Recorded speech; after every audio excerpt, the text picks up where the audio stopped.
What's going on, guys? It's a brand new day. 3.2 still sitting here. 1st of April. I wanted to try and get this car back on the road for the 1st of April, but just had a few things going on and I haven't really been able to crack on with that. So that is a job for another day. Hopefully the next few days I'll be able to get that sorted out. This is the Mercedes you might have seen in one of my other videos that it's kind of hanging on for dear life. That is like being held together with duct tape, believe it or not. So there we go. Okay, shut that. Tell me you own a T6 without telling me you own a T6. Look at that. That was from that T6 when I parked it there for probably about 3 days. Just disgusting, absolutely disgusting. I should probably try and get it fixed instead of just whining about it all the time. Right, so getting in the 997, and this is we'll see if we can get the car off the driveway without hitting the splitter today. That's the Subaru firing up. So we're kind of just using this gap here, see if we can get out without scuffing the splitter. See if we can hear anything. I kind of have to go half off. Oh, there we go. That was all right. So I'll keep this side of the car on the curb and then drop this side down when we come to the next curb. So I'm kind of using next door's curb. There we go, we're off. Without even touching the splitter. Oh man, that house annoys me.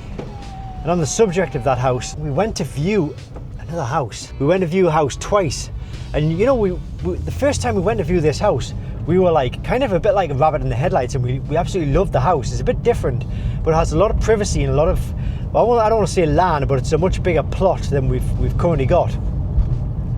So we did the first viewing last week, and today we did the second viewing. It's the 1st of April now, and I don't know, I kind of went back in the second time. My sort of idea was to go in the second time, not be a rabbit in the headlights, and purposely look for all of the faults, look for all of the problems. And you know what? I just did find a lot of problems in that house, and I'm kind of thinking, you know, this time last week I was ready to buy that house, and now I've just got different ideas. I'm just not feeling the same this week as I was last week about the house. I need to let the dust settle and then work out a lot of costs, because it's going to cost more than I originally thought to put these things right. It is an old house. It's a gentleman who died in the house, unfortunately. So as you can imagine, with a house that is owned by a guy in his 90s, you know, a lot of things will need changing. The whole house does need going through. But I just think I've kind of maybe originally underestimated the amount of work that needs doing to it.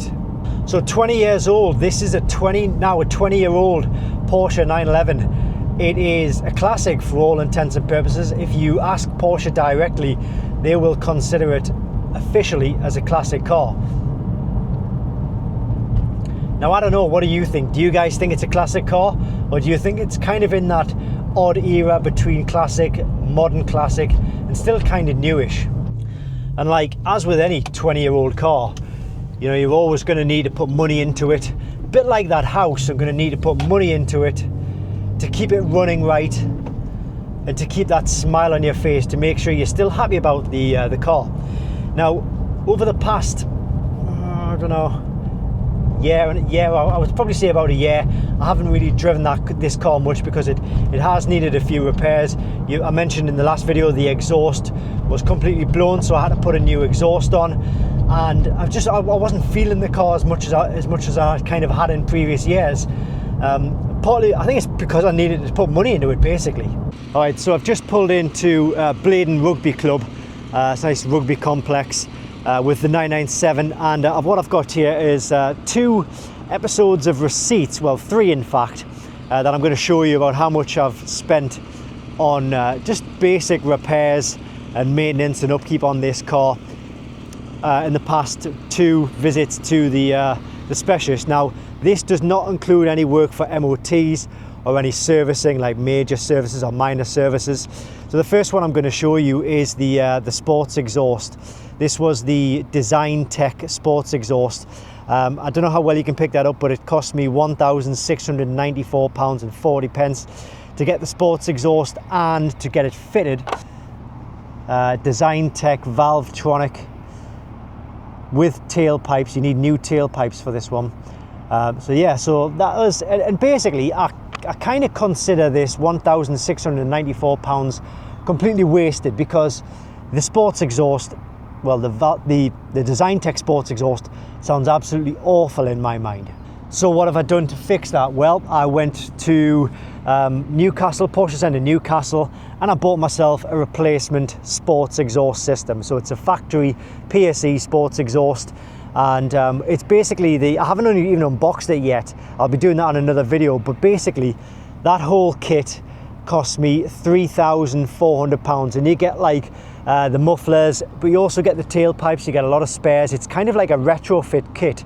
So this is the part number. I don't know if you can read that, but it's P997044200103. So that is a retrofit kit. If you haven't actually got the sports exhaust on this car and you want it, then that's the part number you need. But you would also need to buy the switch pack, which is about £130, which includes the VAT. So I didn't need the switch pack because I've already got the switch on the inside of the car.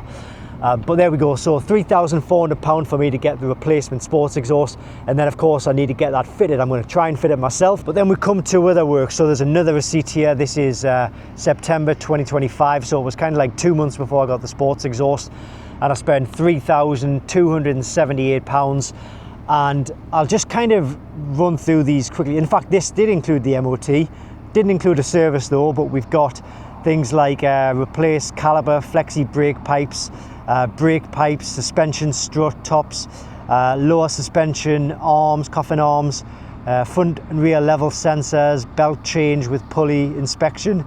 And then there's another page of that as well. But so kind of like overall on these two D&G invoices, I've spent £5,000. Then we've got £3,400 for that replacement sports exhaust. So that is £8,400. And then when you're going to factor in the fact that I'll need to get a major service done this year, you're probably looking at about £10,000. £10,000 in 1 year just to do a bit of upkeep on this car. It's expensive. It is very expensive. But you know what? When I'm driving that car and I'm at full speed and I've got my foot down, I can hear that exhaust screaming behind me. You do kind of forget about that 10 grand, but it just goes to show that, you know, you might be able to go out and buy one of these cars for what, like 20 something grand. But that's not where it ends. It doesn't end there. It's like a house. You buy a house, you have to pay the bills on the house. You don't just pay the house price and forget about it.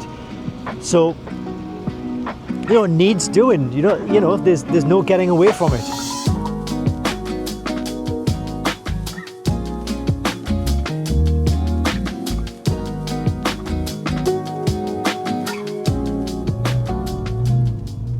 Guys, I just remembered as well, even though I've talked about the repairs that have been done on this car, there are 3 things which probably still need to be done on this car. Clutch pedals are a little bit heavy. I'm starting to get, it's starting to be very difficult to actually control the clutch when I'm on kind of like a hill or a bank.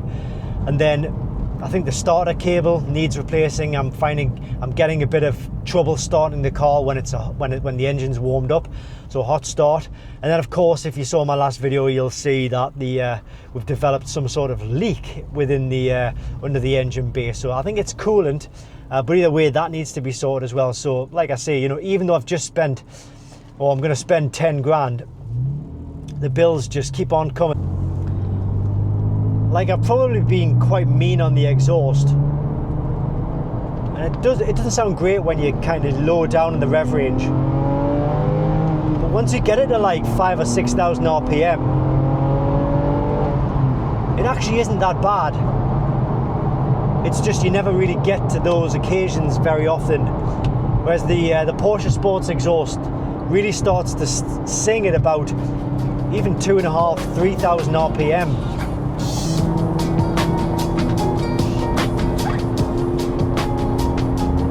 No such thing as a cheap fill-up these days, fortunately. V-Power 99. I don't know if I'm going to be able to afford making these videos anymore. If the fuel prices stay the same as this, £2.04 per litre. I got that right. V-Power. Yeah, that's right. That's 172. It must be the diesel V-Power. That's £2.04. Oh, that's not too bad. I mean, it's still bad, but it's not as bad as I thought. Hello, just number one, please. £30. Have you got the Shell Rewards app? Oh, I do, but don't worry about it. It's fine.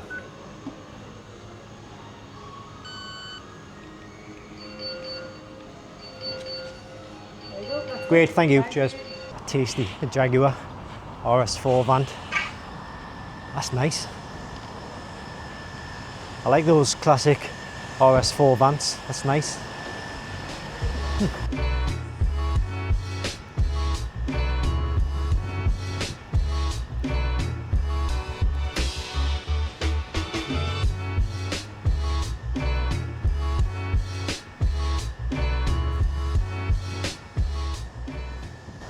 Is that yours, mate? It's lovely, that, like. Alright, cheers.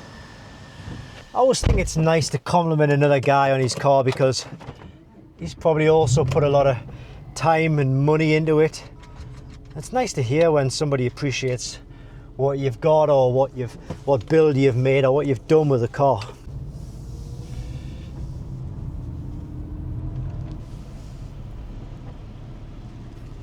Hello, what can I get you? Hi, can I get a regular latte, please? Anything else? That's it, thanks. Regular latte, come to me. Right, cheers. Right. Hi, yeah. Oh, you're already waiting. Alright, that's the one. Great, thank you very much. Cheers, bye.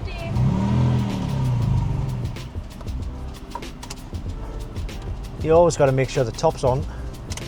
Sometimes they don't put them on properly.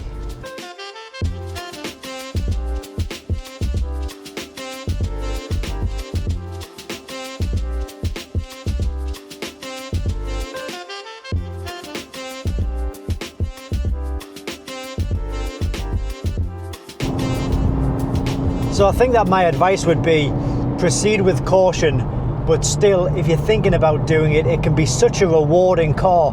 You know, it's a car that you can drive every day. You can drive it to work and back, you can do the school run in it, you can drive it to the track, have a blast around the track and come back, park it up, and then it's ready to go and do the school run the next day. Not many cars can offer you that, but on the flip side of that, you know, it does all come at a cost. But show me a 20-year-old car that doesn't need work, that won't need upkeep, that won't need maintenance, servicing, parts replacing. It's part and parcel of owning what we call, I guess, a modern classic.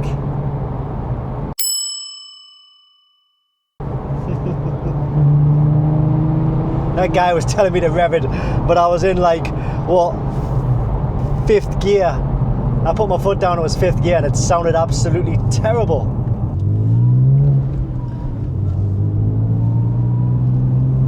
So I've got an event I need to go to tomorrow, and I need to find some new shoes.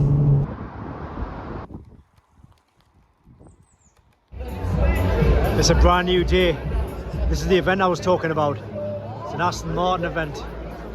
Invited to see the S-Range DB12, DBXS, it's DB12S, the Vantage S. There are some good looking cars. I'm going to show you these cars. I'm going to end the video.